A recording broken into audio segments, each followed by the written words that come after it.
Bonjour à toutes et à tous. Donc moi, je vais plutôt faire une présentation plutôt générale, chimie, etc. Quand Karine montrera plutôt des exemples un petit peu plus concrets. Alors avant de commencer, qui a fait un petit peu de chimie déjà? Juste que je vois. Ah, quand même. Ok, ça marche. Bon, alors pour les autres, vous allez voir, ça va être relativement simple. Je ne vais pas rentrer, ni Karine, dans des exemples très très compliqués. Alors qu'est-ce que c'est que la chimie? La chimie, c'est ça, ce que vous avez peut-être vu il y a très très longtemps. C'est ce qu'on appelle le tableau périodique. Alors c'est quoi en fait pour nous? C'est un petit peu notre boîte à Lego. C'est-à-dire que ça reprend à peu près tous les, pas à peu près, ça reprend tous les éléments que vous pouvez retrouver sur Terre. Et nous, l'enjeu en chimie, bien, c'est de prendre ces éléments et de les assembler les uns aux autres pour refaire ce qu'on va appeler plus tard des molécules, des matériaux, etc. La nature fait la même chose. La nature va faire des molécules qui vont être, on va dire, naturelles, quand nous, on va plutôt faire des molécules qui vont plutôt être synthétiques. Alors ça veut dire quoi? Ça veut dire que la chimie, on la retrouve partout, forcément, puisqu'on utilise tous ces matériaux. Donc vous la retrouvez à la fois dans les carburants, on va en parler un petit peu tout à l'heure, que ce soit dans les cosmétiques, les matériaux pour les téléphones, les prothèses, les détergents, etc. etc. J'en passe énormément. Et si je prends aujourd'hui le marché de la chimie, alors c'était des chiffres de 2017, c'est toujours, les tendances sont toujours actuelles. Donc on a un marché à peu près qui a un taux de croissance entre 3 et 5%, donc ça continue à croître. Bon, vous imaginez bien aujourd'hui, c'est essentiellement un marché plutôt vers l'Asie. Pour différentes régions qu'on pourra discuter après si vous le souhaitez. Mais néanmoins, en France, ça représente quand même un excédent commercial relativement important au niveau de la chimie. Alors une fois qu'on a dit ça, juste vous expliquer un petit peu où est-ce qu'on retrouve un peu tous nos éléments chimiques. Alors, minéraux et métaux, à votre avis, on les trouve où? Dans les sols, tout à fait. Donc vous connaissez les mines, etc. On va les chercher, on va les puiser donc, dans les ressources terrestres, les différents minéraux, matériaux. Tout ce qui va être carbone, pardon, j'ai pas... Ouais, plus simple. Charbon, c'en est un. Pétrole, il en manque un. Le gaz, voilà. Donc c'est ce qu'on appelle les ressources fossiles. Et puis les gaz dans l'air. Dans l'air, exactement. Et d'ailleurs, j'en profite, je fais un petit aparté, c'est sur l'hydrogène. Alors, l'hydrogène, on le fabrique aujourd'hui par électrolyse de l'eau, etc. Mais une grosse partie de l'hydrogène est encore fabriquée à partir de ressources fossiles. En fait, on vient craquer du gaz pour récupérer de l'hydrogène. Donc, soyez toujours un petit peu critique lorsqu'on vous parle d'hydrogène. Assurez-vous que c'est bien de l'hydrogène issu de l'électrolyse de l'eau, ce qu'on appelle, entre guillemets, de l'hydrogène vert. Alors moi, au cours de cette présentation, si je reprends le tableau périodique, je vais plutôt m'intéresser à un élément qui est extrêmement important, qui est le carbone. Alors le carbone, en fait, on l'a dit tout à l'heure, c'est vraiment un élément de base dans tout ce qui vous entoure aujourd'hui. Et ce carbone, on le retrouve donc dans ces trois sources de carbone fossile, que sont le charbon, le gaz et le pétrole. Et retenez bien qu'à 85-90%, ces ressources fossiles servent à faire de l'énergie. Alors, qu'est-ce qu'on appelle l'énergie? Alors, c'est chauffage, carburant, électricité. C'est un petit peu moins vrai si on raisonne français parce qu'il y a le nucléaire, mais à l'échelle mondiale, toutes ces ressources fossiles servent majoritairement à produire de l'énergie. Et les 10-15% qui restent, je dirais, c'est pour produire tout ce qui vous entoure. Donc les peintures, les coques de téléphone portable, ce micro, vos vêtements, etc., etc. Donc comment est-ce que ça fonctionne? Eh bien ce pétrole, souvent on entend parler en ce moment, donc c'est d'actualité, hein, il arrive par bateau par exemple, et il est envoyé au niveau des raffineries. Et qu'est-ce qu'on fait en fait dans une raffinerie? C'est une grosse distillation. C'est-à-dire qu'on va chauffer. Donc en fait les fractions les plus légères passent les premières. Donc en haut vous retrouvez les gasoils, kérosène, etc. Et puis au fur et à mesure, eh bien, on a des coupes de plus en plus lourdes, jusqu'à arriver à la fin où vous avez ce qu'on appelle en gros le bitume, donc on met sur les routes et qui sert à faire les routes. Alors ce qu'il faut bien garder à l'esprit dans ces raffineries, contrairement à ce qu'on peut penser, alors je parle en termes de carbone, pas en termes de bilan CO2 comme on va discuter tout à l'heure, mais ce sont des systèmes qui sont hyper optimisés. C'est-à-dire que dans une raffinerie, vous avez aujourd'hui zéro déchet carboné. C'est-à-dire que la raffinerie, elle produit majoritairement des carburants, essence, gasoil pour ce qui nous concerne, et avec les coproduits, elle fabrique en fait les produits de la vie de tous les jours. Donc c'est une des problématiques aujourd'hui qu'on a, on va le voir tout à l'heure, c'est qu'on fait face, parce que c'est une chimie qui s'est optimisée sur des dizaines et des dizaines d'années, on fait face aujourd'hui à une chimie qui est extrêmement optimisée, et bien évidemment pas toujours facile de faire mieux. Alors aujourd'hui, qu'est-ce qui se passe?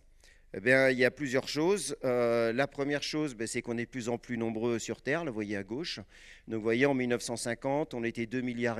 En 2050, on sera à peu près 9 milliards et on sait qu'on devrait plafonner à peu près autour de 11 milliards de personnes vers 2100. Donc, vous allez voir tout à l'heure, ça a des conséquences. La population humaine, elle vit également de plus en plus âgée. Vous voyez, en 2008, il y avait 7% de la population mondiale qui avait plus de 65 ans, quand c'est 14% en 2040. Donc, on est aujourd'hui de plus en plus nombreux et ça, bien évidemment, ça a des conséquences parce que vous allez voir, nos sociétés sont extrêmement basées sur les ressources fossiles, ce qui explique aujourd'hui aussi actuellement les problématiques dont on entend parler dans l'actualité. Donc, sur ce graphe ici à gauche, je vous l'ai mis parce qu'il est assez intéressant. Il vous présente les ressources fossiles depuis 1800 jusqu'à aujourd'hui quasiment.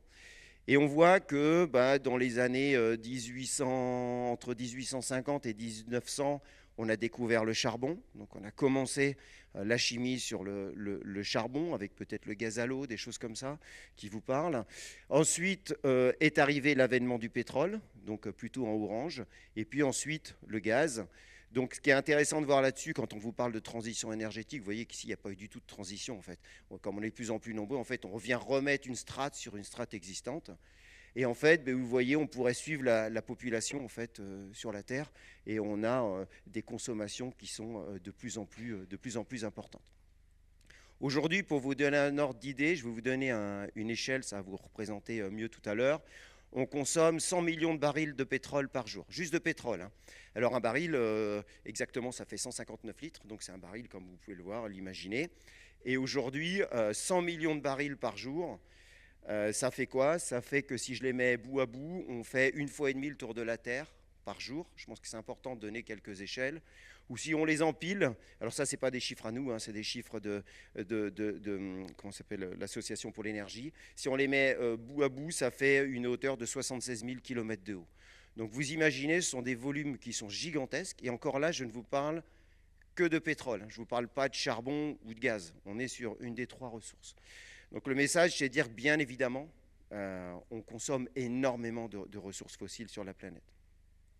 Alors ça, c'était une ancienne carte, mais elle est redevenue d'actualité. En fait, ça, c'est une carte du monde qui, la taille des pays dépend un petit peu de leur capacité à produire des ressources fossiles. Donc vous voyez, un premier constat, c'est que finalement, la majeure partie des ressources fossiles, elles sont dans l'hémisphère sud. Avec des pays comme l'Arabie Saoudite, on voit l'Iran qui est d'actualité, le Venezuela d'ailleurs il n'y a pas longtemps, tout ça c'est un petit peu lié, et qui sont majoritairement producteurs de pétrole. Maintenant, si on regarde quels sont les pays qui consomment, eh bien, majoritairement, plus vous êtes foncé, plus vous consommez. En fait, majoritairement, ce sont les pays de l'hémisphère nord qui consomment majoritairement ces ressources fossiles. Ce qui peut expliquer, alors c'est pas que, mais ce qui peut vous expliquer aussi les conflits un peu géopolitiques entre hémisphère nord et hémisphère sud, avec des pays qui reviennent souvent au niveau des actualités, comme le Venezuela, l'Iran actuellement, l'Irak, le Koweït, etc., etc. Et un pays, bien évidemment, comme les États-Unis, qui dépendent énormément de ressources fossiles issues de l'hémisphère sud, l'Europe également, donc vous pouvez bien imaginer un petit peu les problématiques actuelles. Alors qu'est-ce qu'on fait avec ces ressources fossiles? En fait, grosso modo, on les brûle, d'accord? Donc on les brûle de trois manières. Soit on les brûle dans vos véhicules, en mettant de l'essence, ce sont des moteurs à explosion, on va brûler de l'essence et donc des ressources fossiles. Je disais tout à l'heure, en France, c'est un petit peu moins vrai, mais au niveau de la planète, on va aussi brûler ce pétrole pour récupérer de la chaleur, voire pour récupérer de l'électricité. Alors une fois que vous faites ça, lorsque vous faites une réaction, ce qu'on appelle de combustion, vous allez brûler le pétrole, vous libérez deux molécules bien particulières quand tout se passe bien, vous libérez de l'eau et du dioxyde de carbone. Et quand on regarde ce dioxyde de carbone, c'est aujourd'hui la grosse problématique. Vous voyez ici sur ce graphe de gauche, vous avez les évolutions du dioxyde de carbone en fonction des années. Et on voit bien ici, attends, je vais mettre le pointeur, on voit ici à partir du moment où on a commencé à s'industrialiser fortement, on voit les teneurs en dioxyde de carbone dans l'atmosphère qui ont très rapidement augmenté. Alors pour vous donner un ordre d'idée, on libère à peu près 80 millions de tonnes de CO2 par jour. Ça veut dire que vous prenez à peu près 140 000 stades de France que vous remplissez de dioxyde de carbone et que vous ouvrez comme ça tous les jours. Donc ça vous remet un petit peu en perspective quand même les volumes que cela représente. Alors les conséquences, je ne vais pas vous faire un cours là-dessus, je pense que vous les connaissez. Les premières conséquences, c'est en termes de réchauffement climatique, puisqu'en fait, alors je ne sais pas si vous maîtrisez bien tout ce qui est gaz à effet de serre. En fait, vous avez le soleil qui vient chauffer la Terre et une partie de la chaleur qui est redissipée dans l'espace. Et en fait, lorsque le CO2 vient s'accumuler dans l'atmosphère, en fait, il empêche une partie de la chaleur d'être dissipée dans l'espace.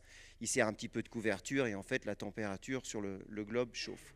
Donc vous avez ici à droite l'évolution des températures avec différents scénarios. Très honnêtement, aujourd'hui, c'est extrêmement difficile de voir un petit peu sur quel scénario on est. Vous avez des scénarios très pessimistes, des scénarios très optimistes, etc. Bon, ce qui est sûr, c'est que les accords de Paris, s'ils avaient été respectés, c'était la ligne en bleu, donc on espérait avoir une augmentation de température qui s'arrête. Aujourd'hui, sur le scénario le plus pessimiste, c'est la ligne en rouge, donc vous voyez la tendance actuelle, avec aujourd'hui des réchauffements climatiques qui est malheureusement pas enrayé. Alors, si je fais un petit point sur Poitiers, hein, voilà, c'était un article dans le Centre Presse. On voit par exemple, donc je vois pas, 1922, vous voyez, on avait une moyenne à peu près annuelle de 11,2, on a pris 2 degrés en 2019, avec ici des événements qu'il y avait eu, donc la tempête Xynthia, ça c'était tombé chez nous, hein, Karine, enfin chez nous, on ne vit pas ensemble, mais on n'est pas loin, en mai 2022. Donc il y avait des grêlons qui étaient assez importants. Et puis, bien évidemment, je ne vais pas faire un scénario très catastrophique, mais vous entendez parler de ça, tout ce qui est feux de forêt, les inondations, certains moustiques qui remontent vers le nord, etc. Et quelque chose qui est peut-être aujourd'hui un petit peu négligé par les politiques, c'est que vous avez quand même une jeune génération qui aujourd'hui refuse certains modes de consommation, de société, etc., mettant le climat en avant. Donc, Karine pourra en discuter également. On a, nous, des étudiants qui sont très, très vindicatifs là-dessus. Et donc, ça bouge énormément. Et vous avez sûrement entendu parler, donc il y a des actions qui sont mises en place. On va beaucoup vous parler de décarbonation de l'industrie. Alors oubliez le mot décarbonation parce qu'en fait c'est un gros mensonge. On va enlever du carbone qui est fossile, mais on va le remplacer par du carbone qui peut être d'origine végétale par exemple. Mais ça reste du carbone. Donc en fait on ne décarbonise pas, par contre on va dire c'est moins joli, moins politique, etc. Mais on va plutôt défossiliser, en fait. C'est-à-dire éliminer le fossile pour le remplacer par des ressources renouvelables. Et j'ai essayé de vous montrer un petit peu ce qu'on peut faire avec ça. Et Karine vous donnera quelques exemples. Donc le gros enjeu, c'est de baisser les émissions de CO2. Alors aujourd'hui, lorsque vous faites de la chimie, vous avez deux sources d'émissions de CO2. Vous avez le carbone qui est contenu dans la matière première que vous allez utiliser. Est-ce qu'elle est fossile? Est-ce qu'elle n'est pas fossile? D'accord? Et puis, ce qu'il ne faut surtout pas oublier, c'est que pour transformer ces molécules, on a aussi besoin d'énergie. C'est-à-dire qu'on va avoir besoin de chauffer, distiller, des choses comme ça. Et ça veut dire que si on a besoin d'énergie, si aujourd'hui l'énergie elle est fossile, en fait, de l'autre côté, vous allez libérer du dioxyde de carbone. Donc il y a des très très gros projets qui sont en place aujourd'hui en France, qui sont développés, poussés par les ministères, où en fait vous avez des gros projets avec des gens qui vont plutôt travailler sur les ressources. Donc, ils vont essayer de refaire les produits de la vie de tous les jours. Je vais vous donner quelques exemples avec ce qu'on appelle du carbone renouvelable. Donc, qu'est-ce qu'on va retrouver là-dedans? C'est la biomasse. Donc, c'est essentiellement le règne animal végétal. On ne va pas parler du règne animal, on n'y touche pas en chimie, c'est plutôt sur la partie végétale. Tout ce qui va être déchets, ça peut être le recyclage des déchets plastiques, des choses comme ça. Le dioxyde de carbone, qui lui-même devient une matière première potentiellement intéressante. Et puis, de l'autre côté, vous avez des gens qui vont travailler sur l'énergie. Donc, tout ce qui va être électrification des procédés, le développement du photovoltaïque, de l'éolien, etc. Tout ce qui est captage du dioxyde de carbone pour enlever le dioxyde de carbone de cette atmosphère. Et puis, au milieu, vous avez, je dirais, une multitude de technologies qui sont aujourd'hui en train de sortir des laboratoires, qui sont en train d'arriver tranquillement au niveau industriel. Et ces technologies ont pour but d'être plus sobres, en dioxyde de carbone, en ressources, etc., etc. Donc les déchets, je vais basculer un petit peu sur les déchets parce que les déchets nous intéressent plus particulièrement ici à Poitiers. Alors juste vous donner un exemple. Ce graphe, alors il est en anglais, je m'excuse, mais il est très simple en fait. La ligne en haut qui est verte, c'est la quantité de biomasse que la Terre elle produit par an. Donc vous êtes à peu près 1,2 tératonnes. Donc tératonnes, c'est 10 puissance 12 tonnes. Donc c'est énormément. Et puis la courbe qui monte ici, en fait, c'est la masse de déchets que nous, hommes humains, on fabrique, cumulée dans le temps. Donc vous voyez que ça augmente. Et on arrive en 2020, plus ou moins 6 ans, on croise à un moment où en fait l'homme, eh bien, finalement, produit plus de déchets que la planète n'est capable de produire de biomasse. D'accord ? Alors voilà un exemple. Eh bien, on a aujourd'hui fabriqué 8 gigatonnes. Alors, giga, c'est des milliards. Donc, on a fabriqué 8 milliards de tonnes de plastique. Quand on regarde le poids finalement des êtres vivants sur Terre, c'est seulement 4 milliards. Donc, vous voyez, on a le double en termes de plastique, ce qui vous donne quand même un ordre d'échelle. Et puis, on a fabriqué jusqu'à 1100 milliards de tonnes de béton, ciment, etc. Si vous prenez tous les arbres et tous les arbustes qui sont sur Terre, il y en a seulement 900 milliards de tonnes. Et tout ça, pour vous dire quand même que l'homme, il ne représente que 0,01% en poids de tout ça. Donc ça vous pointe du doigt quand même l'impact qu'a l'homme sur la planète en termes de ressources, en termes de production de déchets, etc., etc. Alors dans ces déchets, nous avec Karine, on s'intéresse plus spécifiquement aux déchets végétaux.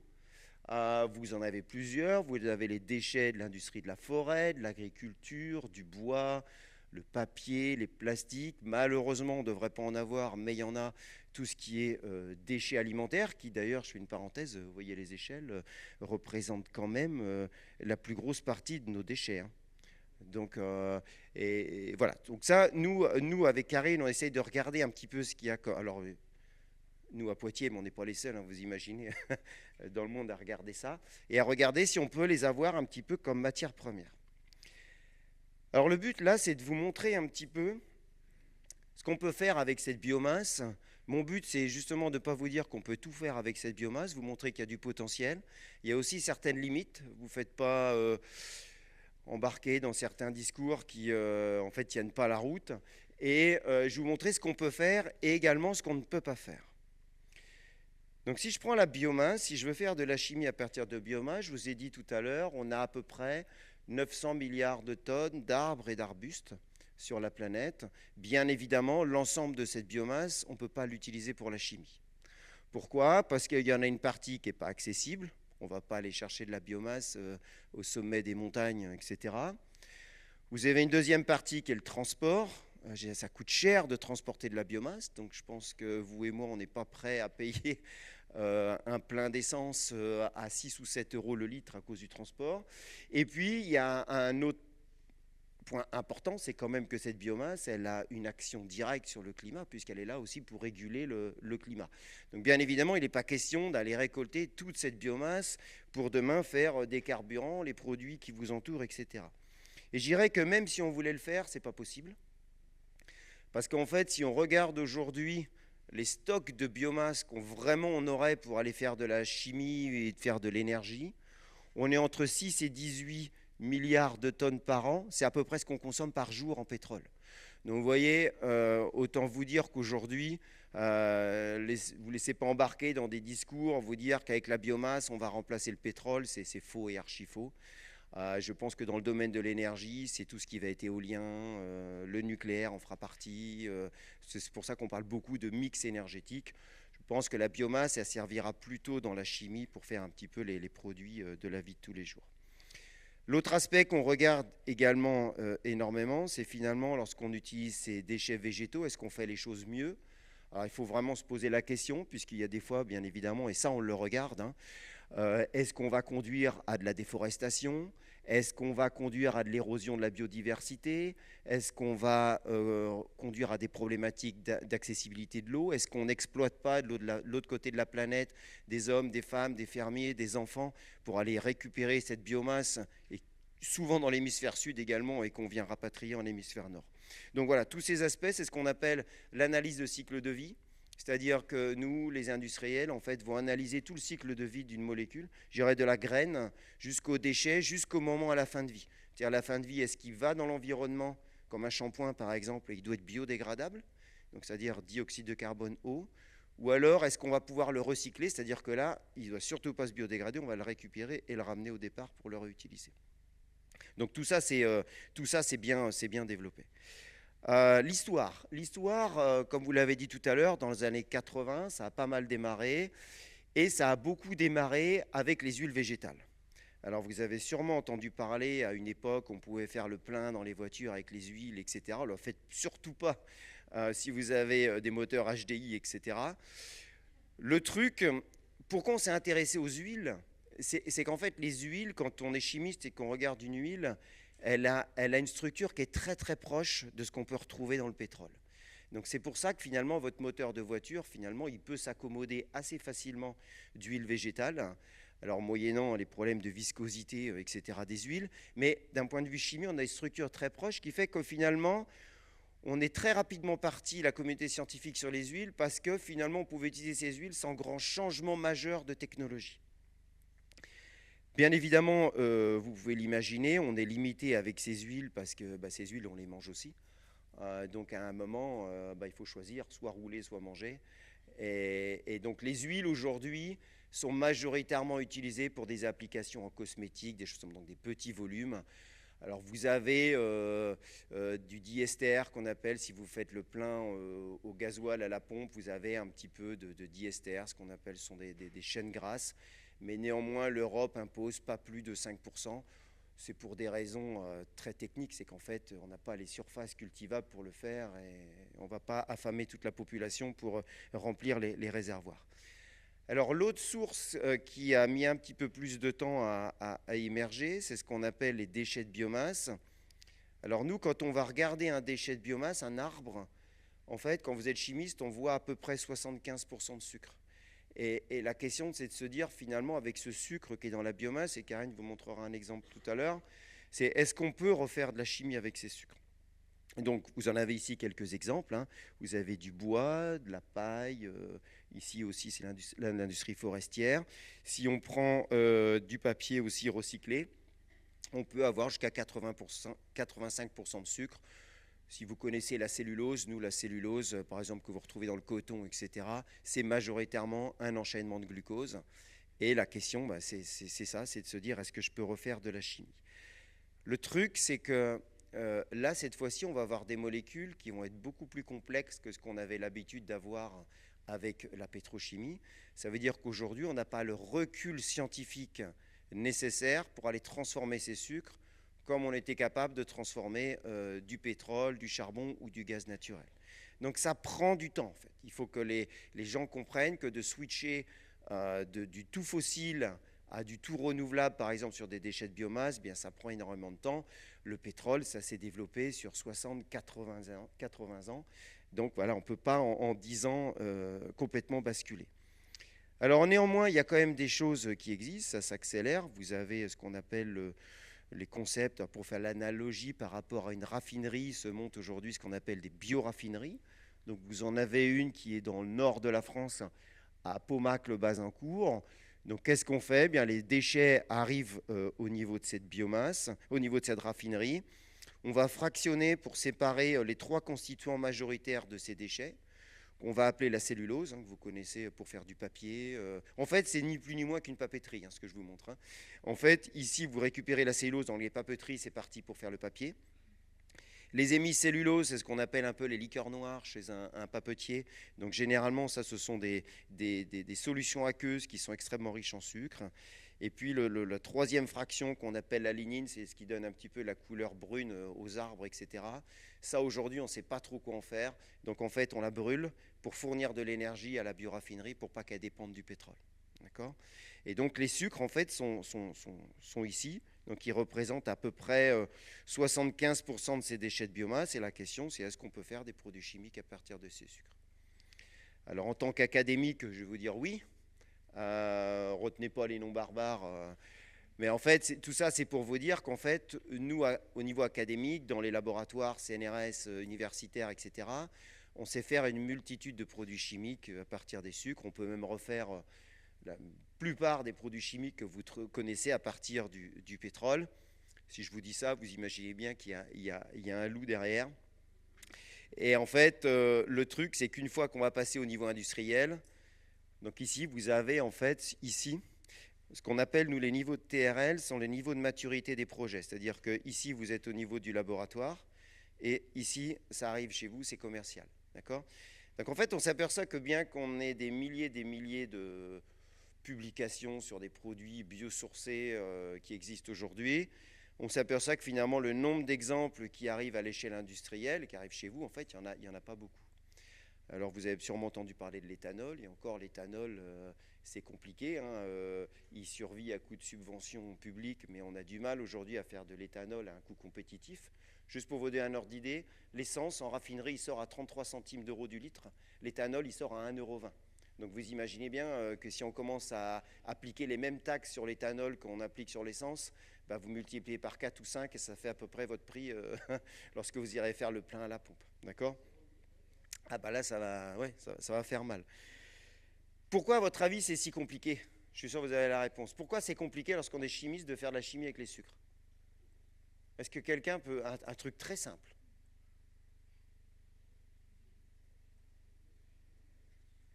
Qu'est-ce qui se passe quand vous chauffez un sucre? Voilà, exactement, ouais.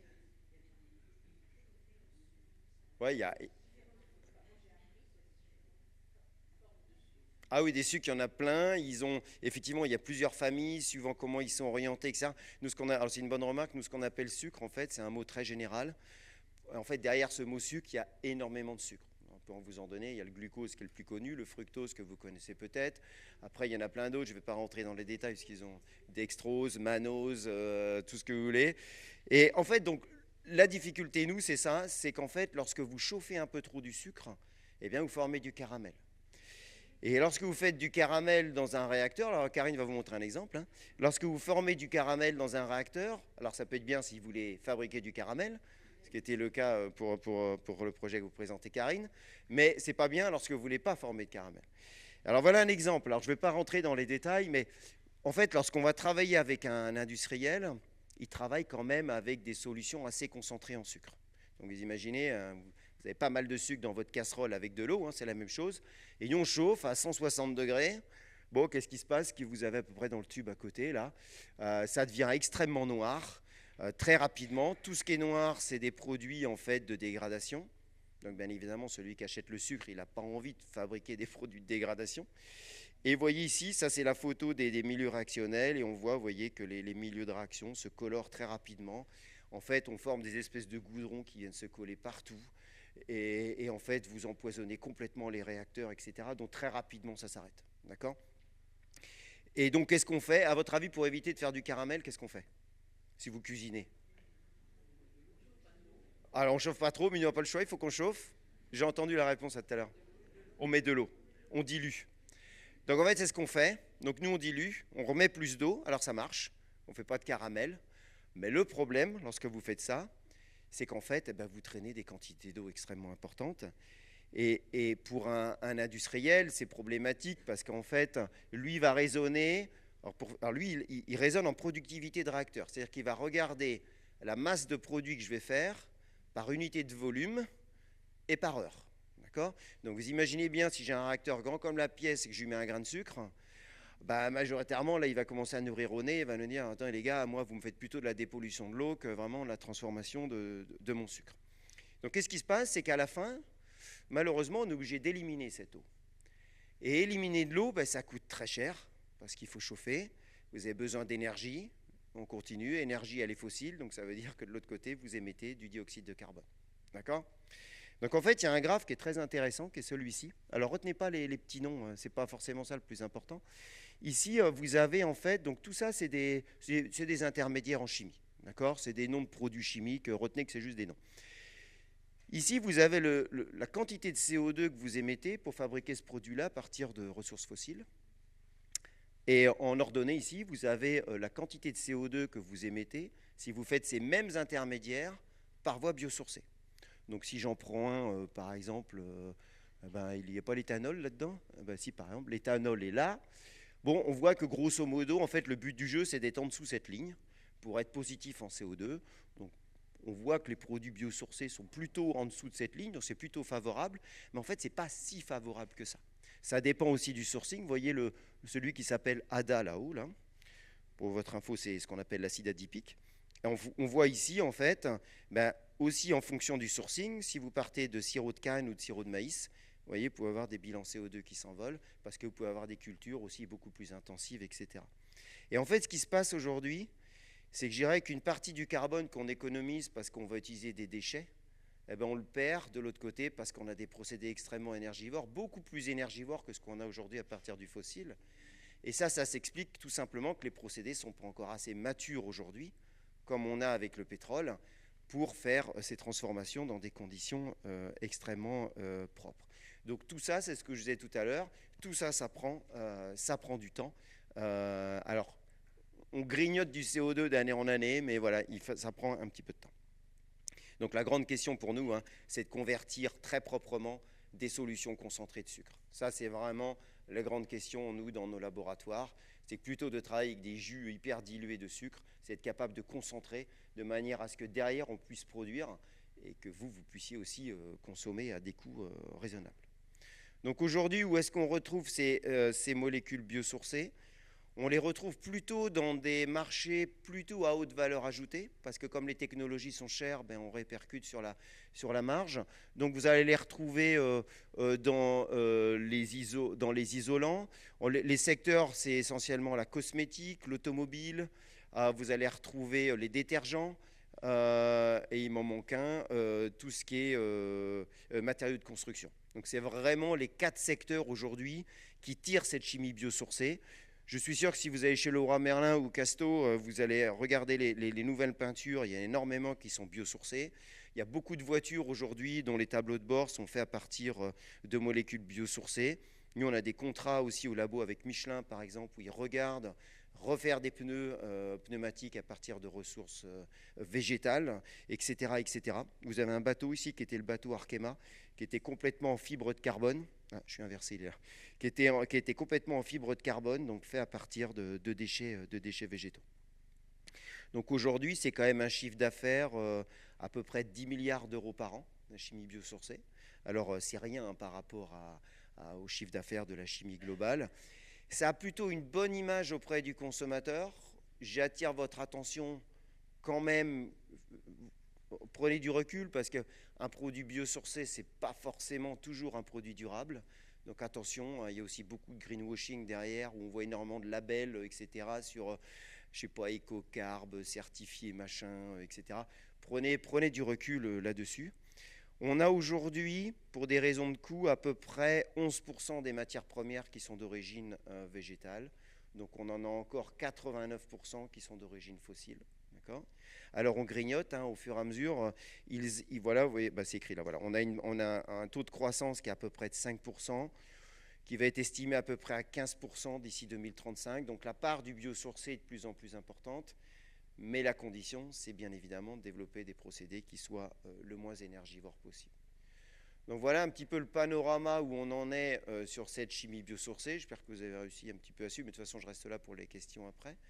Et là maintenant, je vais plutôt donner la parole à Karine qui va vous illustrer un petit peu des choses qu'on a fait au laboratoire.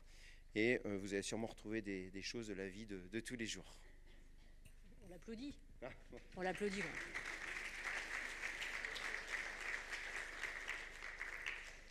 Alors merci beaucoup François parce que du coup moi j'ai pas mal d'introductions, je vais pouvoir passer. Alors vous avez vu, je vous ai mis du vert parce que je trouve qu'on aime bien la couleur verte, c'est assez sympathique. Je ne reviendrai pas sur le fait que la lignocellulose, donc là moi je vais vous présenter pas mal d'exemples que nous avons fait à partir de déchets de bois dans diverses applications. Donc François l'a très justement dit, nous on récupère la partie sucre plutôt du bois. Donc on utilise soit du bois qu'on a fractionné, on a récupéré la partie sucre, ou soit le sucre qui est déjà extrait. Donc on a les deux types de sourcing. Donc voilà, je ne vais pas vous détailler les petites molécules ni rien du tout. Je ne reviendrai pas non plus sur le fait que sur quoi on travaille, nous, plus particulièrement à l'IC2MP et au niveau du laboratoire. Donc on s'intéresse à plusieurs choses pour convertir ce bois plutôt en produits chimiques biosourcés. Donc quand je dis produits chimiques, on ne s'intéresse pas trop à l'énergie. Avec François, on est plus sur les produits de commodité. Donc détergents, cosmétiques, produits pour les monomères pour faire des polymères, des plastiques. Alors quand je dis cosmétiques, on travaille aussi sur des produits dans tout ce qui est anti-rides. Hein. Alors chaque fois je le dis, on les a pas trop testés. Enfin, François fait beaucoup plus jeune que moi, mais moi j'ai essayé. Ouais, voilà. Alors je vous donnerai un exemple sur les cheveux justement, les shampoings. Et François ne l'a pas testé parce que sinon on va très mal vendre notre produit. Donc ce qu'on regarde, nous, c'est plutôt le côté catalyse, enfin les catalyseurs qu'on utilise. Alors est-ce que c'est un mot qui est familier pour vous, tout ce qui est catalyseur, hein? Vous avez tous des voitures, je pense. Voitures essence, diesel, etc. Oui, voilà. Donc le pot catalytique, hein, le catalyseur qu'il y a dedans. Donc nous, la définition, c'est un matériau. Donc nous, il est souvent solide, qu'on utilise en fait pour justement accélérer la réaction, qu'elle aille plus vite et qu'elle conduise à un seul produit et non pas à plusieurs produits. Parce que quand on fait une réaction chimique, eh bien, si on a plein de produits secondaires, il va falloir purifier. Et qui dit purification dit utilisation de solvants, augmente le coût et a un impact un peu négatif sur l'environnement. Donc voilà un petit peu ce qu'on essaie de faire. Je ne vais pas revenir sur la productivité, donc l'utilisation de solutions concentrées en sucre. Alors juste, moi j'avais préparé la petite slide avec le petit caramel pour vous mettre en bouche. Parce que là, on va passer aujourd'hui des shampoings, caramel, chocolat. Vous allez voir, on a plein de petites applications avec François sur lesquelles on travaille. Donc, au niveau donc, des réactions qu'on nous essayons de faire, donc, comme François l'a justement dit, on essaie d'utiliser des solutions plutôt concentrées en sucre. Et le problème des solutions concentrées en sucre, c'est que, comme il a dit justement, on forme pas mal de caramel, hein, de produits de dégradation du sucre. Mais quand on veut utiliser un solvant pour dissoudre un sucre, le solvant à privilégier, c'est l'eau. Hein, c'est ce que vous utilisez tout le temps. On peut utiliser des alcools aussi, mais la solubilité n'est pas aussi importante. Donc la première chose à faire aussi, c'est de jouer sur les solvants que l'on utilise pour pouvoir justement utiliser une concentration élevée en sucre, c'est-à-dire beaucoup de sucre et très peu de solvants. Donc on a développé des solvants au sein du laboratoire, enfin qui existaient dans la littérature, et on s'en est inspiré. Alors, c'est des noms un petit peu barbares, mais vous inquiétez pas, hein, c'est juste le nom de ces solvants. Ça s'appelle des eutectiques profonds. Et comment cela fonctionne? C'est magique. Quand on montre ces expériences au niveau des collégiens ou des lycéens, ils aiment bien venir au laboratoire pour ça. Parce qu'on a deux solides, on mélange deux solides, on chauffe un tout petit peu, ça devient liquide. Jusqu'à présent, tout va bien. Mais surtout, quand on redescend en température, on a toujours une solution liquide. Et l'avantage de ça, c'est qu'on met, par exemple, on peut mettre un sucre pour un autre composé de façon à le rendre liquide. L'avantage de ça, c'est justement on va pouvoir partir avec des solutions très concentrées en sucre. Donc là, vous avez un petit exemple ici. Alors, vous avez une molécule, hein, le chlorure de choline, peu importe, je ne vais pas aller dans les détails. Ici, vous avez l'eau de sucre. Et à chaque fois, je suis très déçue de ma petite photo parce qu'on a oublié d'enlever le barreau aimanté au milieu. Donc, vous ne voyez pas très bien le liquide, hein, mais voilà. Donc, vous voyez la formation du liquide. Et nous, qu'est-ce qu'on va faire? Eh bien, on va utiliser ce liquide où on a le sucre dedans et on va venir rajouter un catalyseur pour transformer le sucre en des produits donc pour différentes applications. Donc là, je vais vous montrer quelques petites applications. Et la plupart des applications qui se font pour convertir un sucre, ils utilisent des acides. Alors les acides, vous connaissez l'acide chlorhydrique, hein, vous en avez peut-être déjà utilisé quand on a des problèmes de tuyaux bouchés à la maison, avec précaution, etc. Mais on peut l'utiliser. Donc nous, ce qu'on a décidé d'utiliser, c'est de valoriser deux choses. C'est de valoriser aussi le CO2.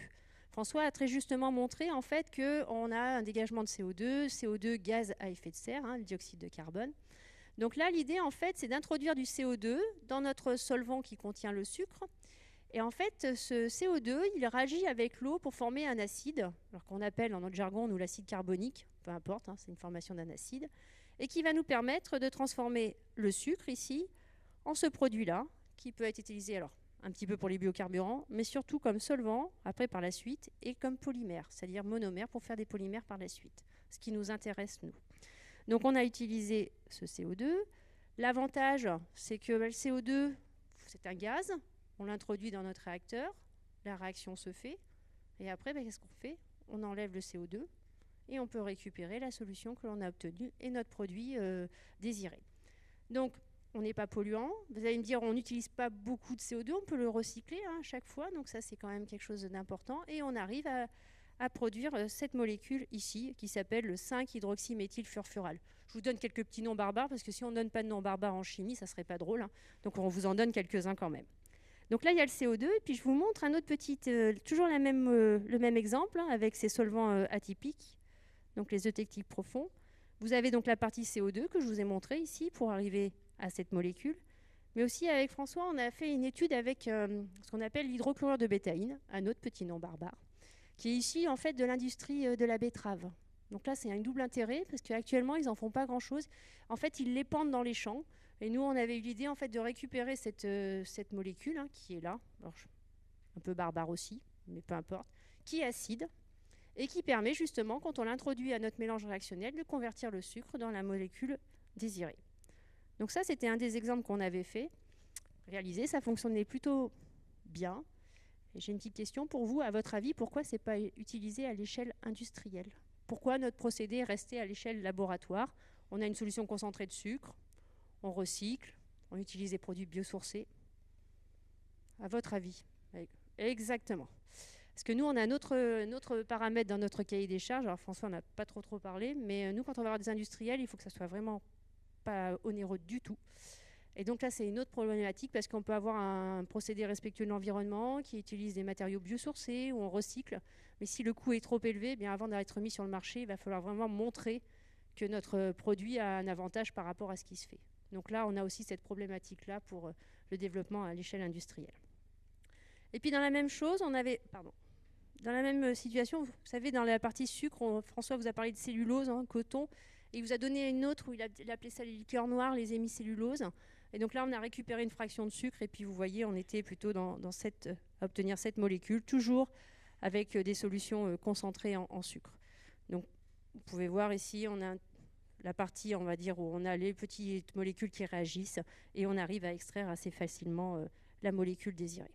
Je ne vais pas rentrer dans les détails, hein, ce n'est pas du tout le but, c'est juste pour vous montrer ce qu'on peut faire. Et puis on avait développé, parce que puisqu'on partait des sucres, on est parti un peu plus de paille, et on a étudié toujours notre système, vous savez, la petite molécule qui était issue de l'industrie de la betterave. Et là, on arrivait à obtenir deux molécules. Donc le furfural, c'est une des molécules que je vous ai montrées tout à l'heure. Et on arrivait à obtenir de la cellulose qu'on pouvait faire réagir pour produire une autre molécule d'intérêt. Ça, ce sont que des petits noms. Et on avait la lignine et on recyclait le tout. Donc là, c'était un procédé que nous avions breveté avec la société ARD. Donc voilà, un exemple où on peut passer on commence par le sucre et puis après on va à la paille et puis on arrive à avoir deux produits d'intérêt pour l'industrie. Donc voilà les petits exemples que l'on peut faire sur ces solvants un petit peu atypiques ou sur l'utilisation de composés qui sont issus de la betterave et qui peuvent être utilisés comme un catalyseur. Alors, le caramel. François a fait un peu de teasing tout à l'heure, il a lancé l'idée. Donc on a eu une petite étude pour faire du caramel prébiotique. Alors pourquoi on est venu nous voir pour faire du caramel prébiotique? Je vous ai montré qu'on utilisait le CO2 comme catalyseur. Et donc ce qui se faisait par le passé, en fait, quand on synthétisait ces caramels prébiotiques, on utilisait pas mal de métaux.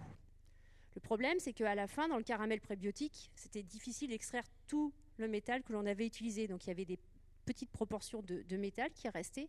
Et justement, il fallait purifier, c'était très compliqué, etc. Donc on est venu nous voir pour savoir si, avec nos méthodes, on pouvait synthétiser du caramel prébiotique. Alors, quelle était l'application? L'application était d'alimenter des porcelets. Donc c'est pour ça que je vous ai mis plein de petits porcelets. Hein. Donc pour pouvoir justement leur permettre de ne pas être malades. Parce qu'un porcelet, ça mange un peu tout, n'importe quoi, on est d'accord. Hein. Et le problème, c'est qu'ils sont souvent malades. Et donc s'ils sont malades, qu'est-ce qui peut se passer au niveau de leur croissance? Est-ce qu'on va obtenir ce beau cochon ici? Ah, il est obèse, il en a mangé beaucoup du caramel, celui-ci, il a tout pris. C'était un gourmand. Le problème, c'est que, alors, ça peut paraître un petit peu, enfin, je sais pas comment dire ça. En fait, on essayait de faire ce caramel prébiotique de façon à ce que les porcelets, en fait, soient en bonne santé et grossissent plus vite. D'accord ? Pourquoi on veut qu'ils grossissent plus vite? Parce qu'on est de plus en plus nombreux sur Terre et pour l'alimentation, il en faut de plus en plus. Donc, il faut fournir de la viande. Alors, vous voyez, le côté glamour, on essaie de dire, on leur donne du caramel pour être en bonne santé. En fait, c'est pour les manger à la fin. D'accord ? Voilà. Donc, vous comprenez pourquoi maintenant les traces de métaux, c'était important de les éliminer puisque ça rentrait dans notre alimentation humaine à nous également. Donc, on avait fait ce caramel avec François. Donc, c'est un procédé qui marche très, très bien. On avait fait 200 kg de caramel avec les seaux de sucre et tout ça. Donc on s'était bien amusé. Et on avait fait un petit test dans une ferme où il y avait plein de porcelets en fait, pour voir s'il y avait un effet positif. Alors le seul souci, c'est que la mise en forme de notre caramel n'a pas plu aux cochons. Ils mangent tout et n'importe quoi, mais ils n'ont pas aimé comment c'était mis en forme. Donc il y en a certains qui ont boudé notre caramel. Donc voilà. Alors pour la petite histoire, vous savez qu'en chimie, on ne doit pas sentir, on ne doit pas goûter. Bon, nous, on est assez aventureux dans l'esprit. Quand on sait exactement comment c'est synthétisé, on s'aventure un tout petit peu. Donc ce caramel, moi, je l'ai goûté. Et c'était très très bon en fait. Donc j'étais très déçue. Alors pour la photo, je vous le dis, le petit caramel, le petit cochon qui a couleur caramel, c'est pas celui qui a tout mangé le caramel, hein, c'est la photo qui est comme ça. Il y avait un porcelet qui est de couleur brune. Donc voilà. Donc ça, c'était une belle aventure qu'on a réalisée à cette époque, et on était en collaboration avec des Espagnols sur cette thématique qui voulaient acheter le brevet, parce que ça avait été breveté. Un autre exemple, alors là c'est un exemple qu'on a réalisé avec la société L'Oréal. Donc la problématique c'était tous les additifs à des shampoings, et notamment des shampoings pour les cheveux très frisés. Parce que quand on a les cheveux frisés, naturellement, hein, la plupart du temps, eh bien quand vous les brossez, vous avez un volume qui augmente énormément. Et donc l'idée c'était de mettre quelque chose, un produit gainant, dans les shampoings pour éviter que lorsqu'on les brosse, on a une tête avec des cheveux immenses. Bon, après, chacun a ses goûts. Il y en a qui aiment, il y en a qui n'aiment pas, mais voilà, c'était l'idée. Et donc à ce moment-là, nous, on avait pris de la cellulose, on l'avait traitée par ultrasons. Alors les ultrasons, c'est des petites bulles qui sont générées et qui ont permis en fait d'obtenir deux choses. Donc vous avez ce qu'on avait appelé, nous, le lait de cellulose, qui est représenté ici, et vous avez la cellulose qui n'était pas du tout en suspension. Alors, quand on parle d'une suspension chimique, on a deux choses. Vous savez, quand vous achetez un solide dans de l'eau ou peu importe, en général, le solide, il va aller un petit peu partout, et puis après, hop, ça va redescendre. Donc, ce qui redescend, c'était la cellulose, celle que vous voyez sous forme solide. Et ce qu'on appelle le lait, en fait, la petite particule de cellulose restait en suspension. C'est resté pendant des mois et des mois. On l'avait laissé sur le laboratoire, au moins 6 mois, et ça ne bougeait pas. Donc nous, on a eu plein de petits essais. Après, on se disait, bon, alors l'application, cheveux gainants, etc. Donc on a dit qu'il fallait qu'on enlève l'eau qu'on avait mis, en fait. Il ne fallait pas qu'il y ait autant d'eau quand même pour le mettre dans les shampoings. Donc on est arrivé, en enlevant l'eau, à cette petite crème.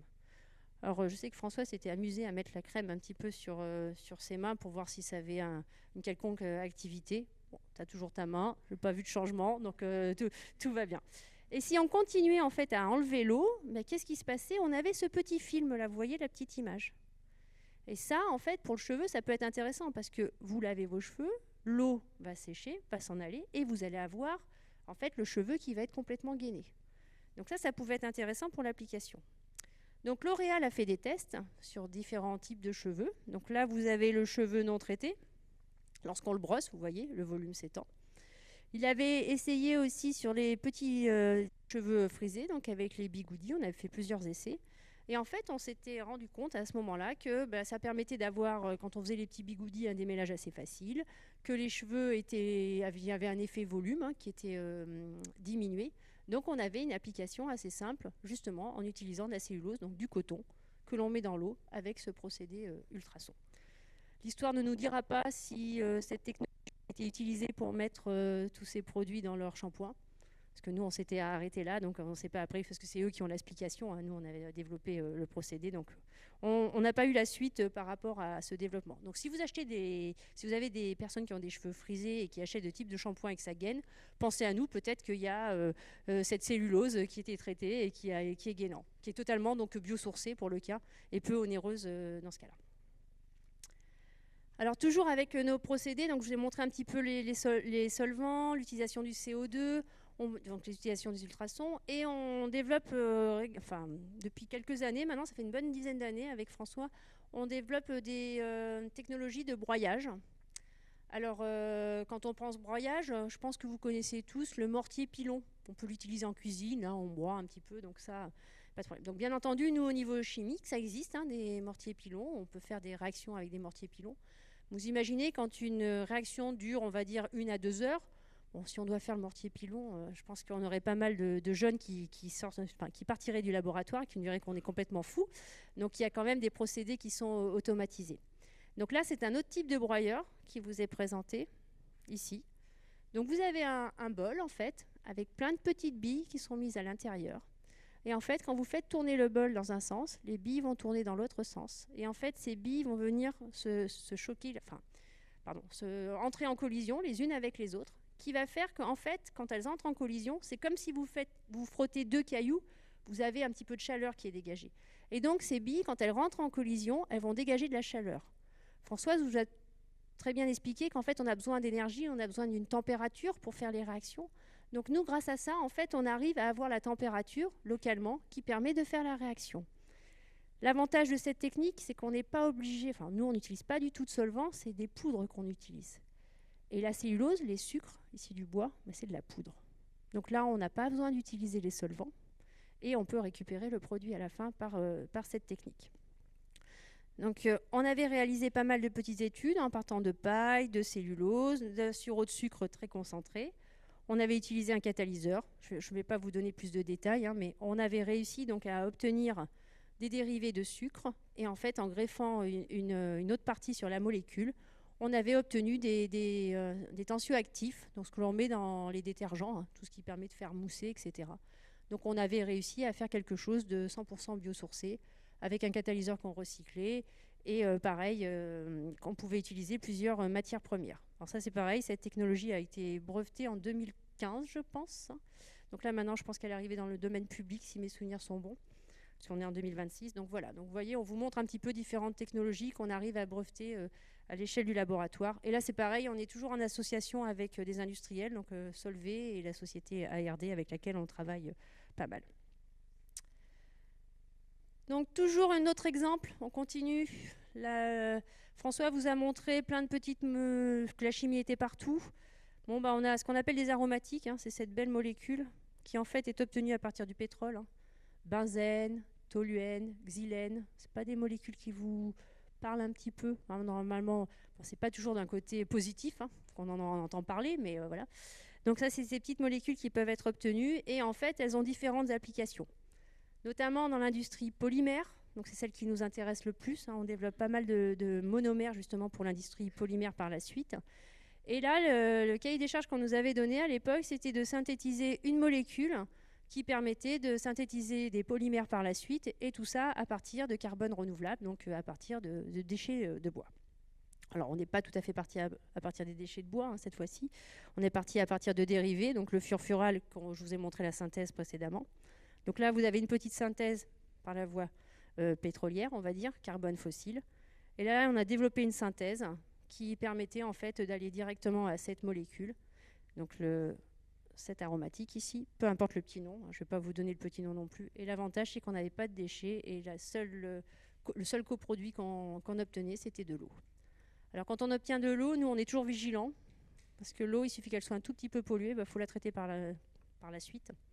Et ça peut engendrer des coûts un petit peu élevés. Donc quand on dit que de l'eau, nous on en produisait un minimum un tout petit peu, mais on avait quand même de l'eau. Un autre exemple que nous avons développé récemment, on nous a demandé avec le FCBA de faire des adhésifs, des colles en fait, à partir des déchets de bois. Donc là, on s'inspire de la nature. Donc là, vous avez la résine d'un amandier qui vous est présentée ici, parce que la nature est bien faite. En fait, tout est dans la nature. Si on s'inspire de la nature, on peut faire plein de choses.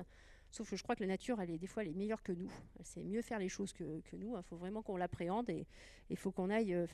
c'est pour ça qu'on fait de la recherche, d'ailleurs, pour essayer vraiment de s'inspirer de la nature et de ce qui est fait naturellement. Donc là, l'idée, en fait, c'était d'utiliser des dérivés d'huile végétale et des dérivés de bois, de les associer et de pouvoir faire des adhésifs. Donc, on a plusieurs molécules que l'on peut utiliser. Donc, vous avez toute la partie lignine dont François vous a parlé. Il y avait aussi tout ce qui était adhésif de côté animal. Vous savez, tous les mollusques, tout ça sur les moules, sur les rochers, par exemple. Voilà, on a toujours ces exemples-là. Il y a tout ce qui est amidon, le soja, les plantes aussi qui peuvent être adhésives. Donc, on a vraiment énormément de sources organiques renouvelables. Donc, nous, au laboratoire, on s'est intéressé à ces deux types de biomasse renouvelable, la lignine et les tanins issus du bois. Et on a utilisé un dérivé d'huile végétale pour pouvoir synthétiser ces adhésifs. Alors nous, on avait une étudiante, elle était super, elle testait tout ce qu'il y avait, tout ce qui traînait au laboratoire, elle testait tout pour voir si ces adhésifs fonctionnaient. Et là, vous avez un exemple réel qui date du mois de novembre. où elle a testé sur une paire de chaussures d'une de ses camarades dont la semelle se décollait. Donc elle a mis son adhésif, hein, c'est une colle liquide, comme vous pouvez voir ici. Hein, voilà, donc elle l'a appliqué sur la semelle. Sa camarade a utilisé sa chaussure pendant 1 mois, c'était au mois de novembre. Donc au mois de novembre, il y a eu énormément de pluie. D'accord ? Parce que notre cahier des charges, c'est d'avoir un adhésif qui soit résistant à l'eau. C'est vraiment pour l'utiliser par exemple au niveau bateau ou autre, donc il fallait que ça soit résistant à l'eau. Et au bout d'1 mois, eh bien, la semelle restait collée. Et je crois que l'étudiante a toujours sa chaussure recollée semelle. Alors, ne nous amenez pas toutes vos chaussures qui ont les semelles décollées. Mais voilà, c'était une application que l'on peut avoir dans la vie de tous les jours. Où vous voyez, on peut faire quand même un adhésif à partir du biosourcé, 100% biosourcé. Et donc maintenant qu'on a fait le tour entre un petit peu de caramel, un petit peu d'adhésif, un petit peu d'aromatique, un petit peu de détergence, cosmétique, eh bien on va aller sur le dernier projet. Alors là, je pense qu'on va le faire en duo, hein, parce que c'est un projet qui est beaucoup plus récent. Là, ça fait 2 ans maintenant qu'il est lancé, 2 ans et demi. Ouais. Donc là, c'est le projet Syrup que porte François. Donc on est impliqué dans ce projet-là, où on essaye justement de valoriser les déchets pour faire du sirop de sucre pour le chocolat, pour l'industrie des chocolats. Donc peut-être vous en avez entendu parler, hein, il y a eu quelques petites articles de presse sur ce sujet, mais voilà ce qu'on essaie de faire. Alors pourquoi on s'est intéressé à cette synthèse de sirop de glucose ? Eh bien actuellement, le sirop de glucose, il est obtenu à partir de l'amidon. Alors, ça fonctionne très bien, c'est un procédé je vais vous le montrer plus tard, qui marche vraiment bien. Le seul souci, c'est que déjà, première chose, on utilise l'amidon. L'amidon est utilisé pour d'autres applications, notamment l'industrie alimentaire, d'accord ? Mais autre que cette utilisation-là, on va dire, la disponibilité de l'amidon est moindre que la disponibilité des déchets du bois. Et donc, là, ce qu'on a essayé de faire, en fait, c'est de voir justement si à partir de déchets de bois, on pouvait obtenir ce sirop de sucre de façon à l'utiliser pour la synthèse de chocolat et avoir exactement les mêmes propriétés sucrantes, le goût, etc. Tout doit être maintenu. Donc ça, c'était notre petit cahier des charges. Donc vous avez l'amidon, donc un petit sucre. Donc ça, c'est le procédé actuel. On utilise une enzyme, de l'eau. On obtient le jus sucré. On concentre et on obtient le sirop de glucose. Si on regarde un petit peu les différentes molécules, alors c'est pour ça que j'aimerais bien que tu le fasses avec moi, parce que François, il a eu l'idée des Legos. Moi, je n'avais pas mis les Legos, mais il aime bien les Legos, vous avez vu, il adore ça. Donc en fait, on voit qu'on a 2 types de Legos. On a le glucose ici, hein, qui est la petite brique ici, et le maltose avec un enchaînement de 2 glucoses avec ici. C'est ici qu'il faut regarder, on a un enchaînement qui est bien particulier. Donc c'est comme si vous avez les 2 Legos l'un sur l'autre. On verra que nous, notre sucre, il n'est pas exactement de la même façon, il n'est pas l'un sur l'autre, et je vous montrerai qu'on a à peu près les mêmes propriétés que le sucre synthétisé à partir de l'amidon. Donc voilà, ça c'est le procédé actuel. Pourquoi on cherche un autre procédé ?